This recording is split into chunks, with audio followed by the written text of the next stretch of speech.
Bonjour à tous, on se retrouve aujourd'hui pour une nouvelle vidéo et là j'ai envie de parler de patrimoine mais surtout mais aussi d'architecture contemporaine puisqu'on va s'intéresser à un bâtiment assez important et qui structure quand même l'histoire de la ville.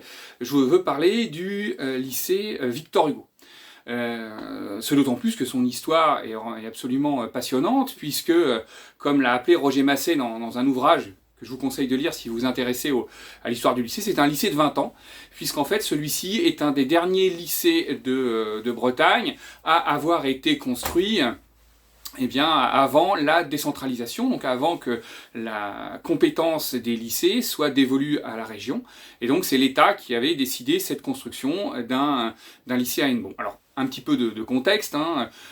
Évidemment, on est en Bretagne dans ces années 80, il y a une hausse de la démographie, on essaie de réfléchir à la mise en place de nouveaux établissements scolaires à l'échelle du bassin, que ce soit également à Lanester, la réflexion sera la même.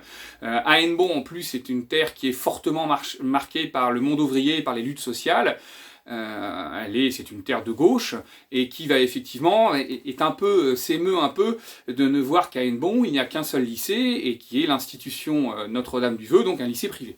Et donc on va avoir un travail militant extrêmement important qui va se mettre en place dès 1963, notamment porté par les élus, pour la construction d'un lycée.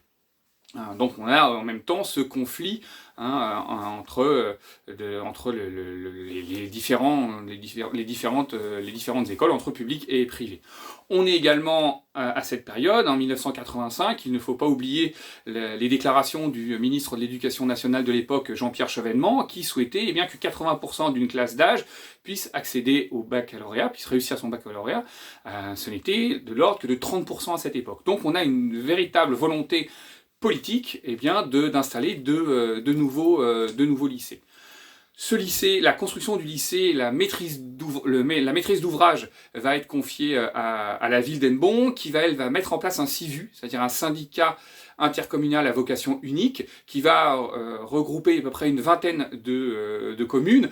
On va de Beau à Plouay jusqu'à Gavre, et bien sûr Landévent, Azinzac, etc., pour regrouper tout le bassin qui pourrait être le bassin versant d'élèves à Hennebont. Le secrétariat de ce SIVU est assuré par le secrétaire général, le directeur général des services de la ville d'Hennebont, ce qui fait que les archives du lycée vont pendant des années être conservées ici à Hennebont aux archives municipales. Elles ont été versées il y a peu à la région, puisque c'est la région qui a cette main sur le lycée. Et c'est également cette occasion-là que la région Bretagne, qui est également à récupérer le service de l'inventaire du patrimoine, a fait un travail très important sur l'histoire des lycées en Bretagne, d'où sont tirées certaines des informations que je vous donne. Il y a aussi un gros ouvrage qui a été publié sur les lycées en Bretagne, un gros dictionnaire des lycées en Bretagne, assez intéressant. Dans ces archives, on trouve tous les échanges, les discussions, les plans. Également, si vous allez sur la base de données de l'inventaire Bretagne, sur la base de données Gertrude, patrimoine.bzh, ça doit être, vous allez trouver l'affiche du lycée avec énormément de photographies, de plans, pour vous donner un petit peu une idée du travail qui a été fait. On sait, c'est grâce aussi à ces archives qu'on sait que la discussion fut âpre pour choisir l'architecte, comme il en est souvent, et c'est Patrick Pincemaille, qui est né en 1942, qui a dû prendre sa retraite au début des années 2000, qui va réaliser cette construction. On lui doit le collège Jean Lursal à Lanester, la médiathèque de Lanester, et les arcs de Kévin, et puis d'autres constructions, également des constructions individuelles. Je me demande même si c'est pas lui qui a réalisé dans le sud de la France, près de Monaco, la maison de Didier Deschamps, de l'équipe de France. Bref, on a un bâtiment qui est extrêmement intéressant en matière d'architecture, puisque c'est un bâtiment qui s'étale en étoile.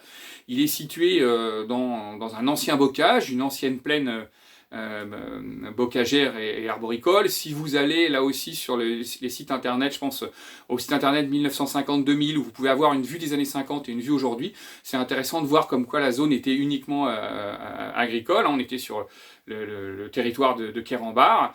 On raconte même que Jean Le Borgne, le maire d'Hennebont, a invité la population à venir défricher la zone pour que le lycée puisse s'y implanter. Ce qui est quand même très intéressant, c'est que l'architecte a tenu à conserver énormément d'éléments de végétation, a fait un bâtiment contemporain, donc avec des grandes ouvertures, de grandes lumières, et qui s'ouvre sur la nature environnante. C'est aussi un bâtiment qui n'est pas très très haut, donc qui joue aussi avec la verdure qui se trouve alentour. Même à certains endroits, vous avez des cours intérieures qui ont été préservées quand il y a eu de l'agrandissement, où on retrouve encore la présence d'arbres et de légers volumes naturels. Donc on a l'impression évidemment qu'il s'est posé comme ça au milieu de l'ensemble. Donc une très très belle intégration dans son environnement.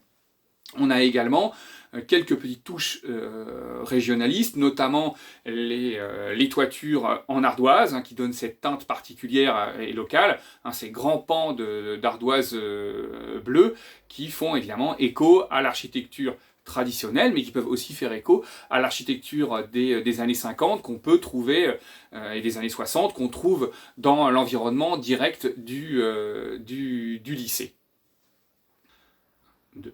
Alors le plan du lycée est un plan en étoile. On est au centre, on va retrouver le forum et le CDI, avec cette espèce de mezzanine. On voit qu'en plus de la lumière, on joue beaucoup dans les espaces de rencontre sur des très très grands volumes, pour pouvoir faire un petit peu respirer les lieux, pour créer aussi des lieux de flux de circulation et d'échange. C'est aussi très très propre à cette époque-là.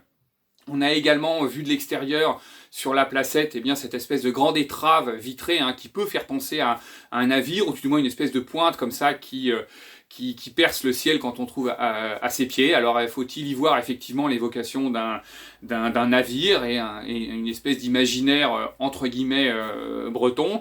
Est-ce qu'on n'est pas peut-être dans une espèce de forme de pointe ou de clocher laïque qui pour le coup ferait pendant au clocher de Notre-Dame de Paradis, ou serait une espèce de réponse comme ça à la présence d'un autre lycée privé cette fois-ci. Là encore une fois, ce serait à voir.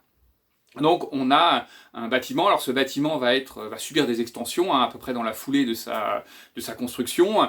On va également demander à créer dans les années, à la fin des années 2008 ou 2010, on va installer un nouveau bâtiment avec un amphithéâtre. Là c'est l'architecte Yann Loé qui va s'en occuper. Donc on voit un bâtiment qui vit, qui bouge, qui s'agrandit, mais qui est en même temps vraiment le fruit d'une histoire très particulière sur Hennebont, de cette histoire, de cette volonté d'avoir de l'éducation pour les jeunes gens hors confessionnel sur Hennebont, qui s'accorde aussi avec les choix politiques qui ont été faits à l'époque, et donc un bâtiment qui est amené à devenir patrimoine, à faire patrimoine avec l'histoire qu'il nous transmet, et également l'architecture qui lui est propre. Je vous remercie beaucoup de votre attention, je vous dis à très bientôt pour une nouvelle vidéo. Au revoir.